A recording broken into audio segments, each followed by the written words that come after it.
Recording by Yadav Studio, Janakpur Dham, Nepal.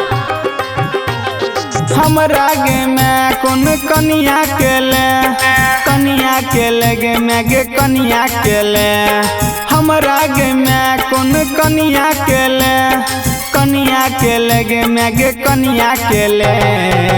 हमरे सझारू लगाबै छौ, हमरे से बर्तन धुआबै छौ, हमरे से खाना बनाबै छौ, हमरे से कपड़ा खिंचाबै छौ। हमरा गे मैं कौन कनिया के लगे मैं गे कनिया के ले। हमरा गे मैं कौन कनिया के लगे मैं गे कनिया के ले। हमरे से झाड़ू लगाबै छौ, हमरे से बर्तन धुआबै छौ, हमरे से खाना बनाबै छौ, हमरे से कपड़ा खिंचाबै छौ। यादव स्टूडियो, जनकपुर धाम, नेपाल।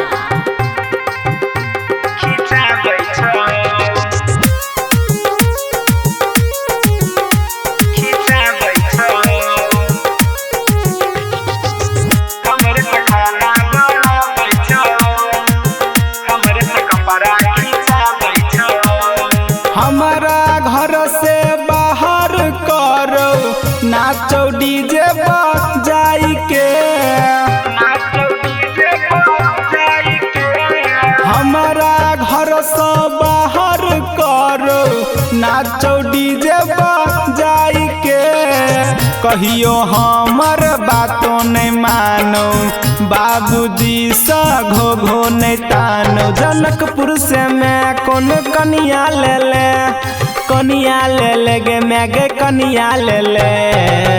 हमरे से झाड़ू लगाबै छौ, हमरे से बर्तन धुआबै छौ, हमरे से खाना बनाबै छौ, हमरे से कपड़ा खिंचाबै छौ।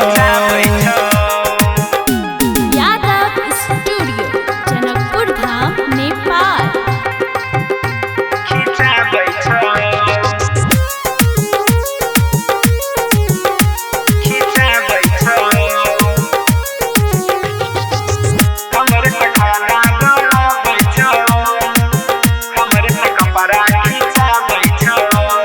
राइटर ललित ठीके कहै छौ, बुझल नहीं ओकर बात गे।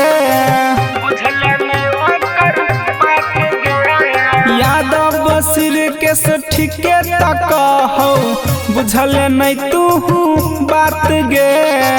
जे कहौ सब चीज के ले, बीच में माई गे हमरा फंसेल।